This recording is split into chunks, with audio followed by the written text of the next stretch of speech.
Hey guys, what's going on? Jeff here from Films at Home, and today we're going to take a look at Knives Out on 4K Ultra HD Blu-ray.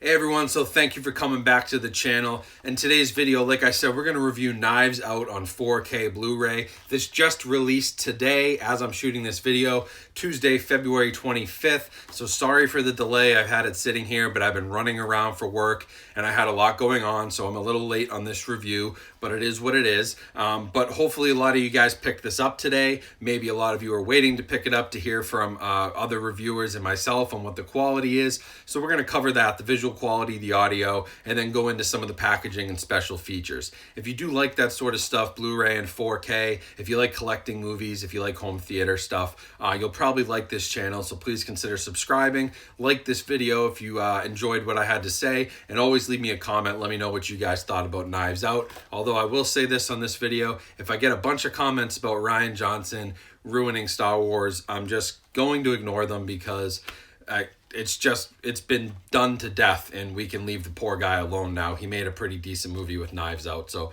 let's not go there. So Knives Out was shot at 3.4K and was finished at a 2K digital intermediate, so it was not shot on film, which is something Rian Johnson actually likes to do a lot, and so I was surprised it wasn't shot on film. But reading more about the visuals and why he decided to shoot digitally, more and more I learned that it was because his cinematographer and him worked together to kind of give this a filmic look, to make it look like film but to shoot it digitally. And so that was one thing that, you know, he was convinced of. Okay, I can shoot a digital movie and still have it have that really film look and feel to it. And so that is a lot of what you get here in Knives Out.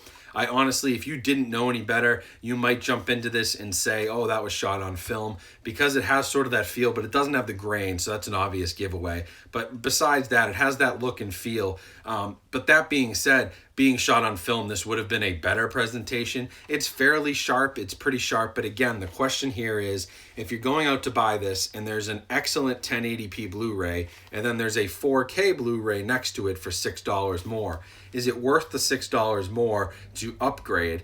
And a lot of times that's the hardest selling point. And in the case of Knives Out, the visual presentation here on the Blu-ray is excellent, as is the 4K. And so there's a very, very fine line between the two of them.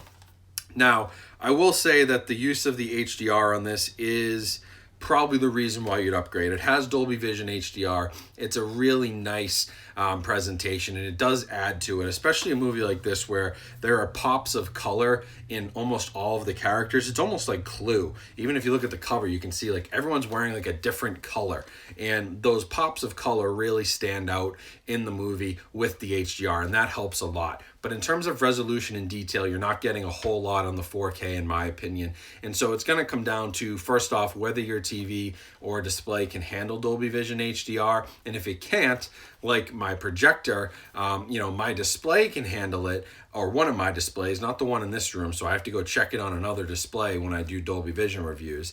The one in here is a Samsung, so it's only HDR10+, but my projector can't handle anything outside of HDR10, which is pretty standard. And so for me, if I just had a projector, I'd say this is probably not worth the upgrade to 4K because the Blu-ray already has such a great presentation, and I'm only getting a minimal uptick with the HDR because I'm not getting that premium HDR format. I do prefer Dolby Vision and HDR10+ to the standard HDR. I think it adds a little bit more, and it's better for the display you're viewing it on. It's more suited towards that, and that's just my opinion. But I think in this case, you'd be fine with the 1080p Blu-ray.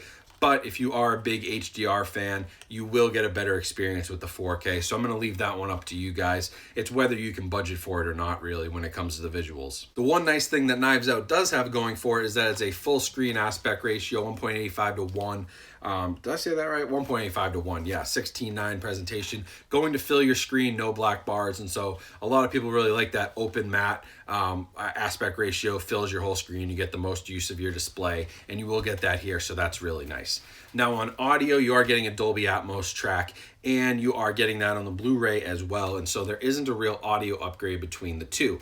That being said, the Atmos track is very good, but this is a fairly dialogue-driven movie. It's a murder mystery. There's a lot of talking. There's a lot of character development. There's a lot of conversation. And so is an Atmos track needed? I would say probably not. You could have got away with a regular 5.1 here, but the biggest thing is that center channel strong, and it is. The Atmos mix always helps to balance all the levels, I think, in my opinion, of all the different channels. And so you get a very strong center channel, really good dialogue, which is important for a movie that's largely dialogue driven. There are a few instances where the Atmos effects do come into play, but for the most part, it sounded a lot like a standard 5.1 DTS HD track to me.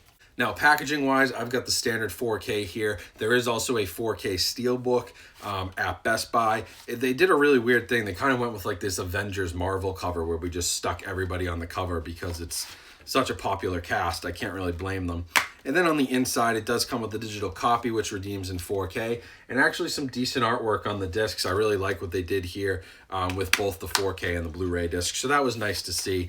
The Steelbook is also iffy in my opinion. I didn't really love it. It's kind of cool on the back and on the inside, but the front cover didn't do it for me, and so I typically would go with the standard 4K, and in this case, I would stick with that as well. So overall, it is a great visual presentation, and the audio is great for what it is, but at the same time, the standard Blu-ray track with the Atmos, all you're lacking really is HDR. I could not tell a noticeable difference between the 4K and the 1080p Blu-ray when it came to just detail and just resolution. I could not tell. Now, on a projector screen, if you're going larger than, say, 120 inches, that's when you may start to see a difference with the 4K helping, but it's still an upscale, and so it's a great presentation, don't get me wrong, it's an excellent visual, but it's just not really worth it that much over the Blu-ray unless you can nail that premium HDR with the Dolby Vision. In that case, that's where I saw the biggest improvement, and that's where, especially if you've spent a lot of money on Dolby Vision displays, you're probably going to want to spend that extra $5 and get the full use out of this that you're not going to get on the Blu-ray. So overall, I would recommend it. I think it's a really fun movie. I can see this becoming a series with Daniel Craig's character. They're already talking about that, where he's going to go on to more mysteries and solve more cases, because he was really cool in this movie. But it's got a great cast. It's well written. It's well reviewed if you care about that at all. And I had a lot of fun with it. Regardless of what you think about Rian Johnson and his Star Wars thing, this is a return to form for him. He did a really good job, and Knives Out is a fun movie, and so I have no issues with him. Star Wars, nobody did it right, in my opinion, in the last trilogy, and nobody's done it right, in my opinion, since Disney took over. So I don't blame the directors. I blame Disney and their oversight, and Rian Johnson showed that he's still a great director with Knives Out. And so I would recommend a purchase. It's really just going to come down to your preference on HDR, and maybe you don't even like HDR, and in that case, the Blu-ray is perfect for you. If you do like that premium HDR and Dolby Vision, splurge for the 4K. I think you'll really enjoy it. So thanks for watching, guys. That's it for this review. I will leave a link to purchase this down in the description. If you click that link, it helps support my channel. Make sure you check out all the other links to my Instagram page. Follow me on there for great other content that I post all the time. Make sure you check out all my Amazon links. And if you're interested, there is a Patreon page, although I'm not pushing that too hard. That's just an easy way to support the channel if you wanted to. No push there. I'm not even going to mention it in future videos, but it is down there. And, you know, check out Knives Out. It came out today. It'll be in stores everywhere, so you can grab this now from Amazon, Bull Moose, wherever you shop. You can grab Knives Out, and it's just going to be up to you whether you want to go 4K or Blu-ray. So your decision in the end. Sorry, this was kind of an iffy review. It really comes down to budget. There's certainly a case to be made for the 4K, but that Blu-ray is so good that if you're on a budget, the $20, the $22 for a standard Blu-ray is still going to give you an excellent visual experience, especially when the Blu-ray upscales onto a 4K TV. You're getting a little noticeable uptick in detail there, even without the 4K disc, and so that could be worth it for most people. So thanks for watching. I'll be back soon with more videos. I've got some really cool stuff to show off and some cool reviews to do, so stay tuned for those. Make sure you subscribed, and I will talk to you guys soon.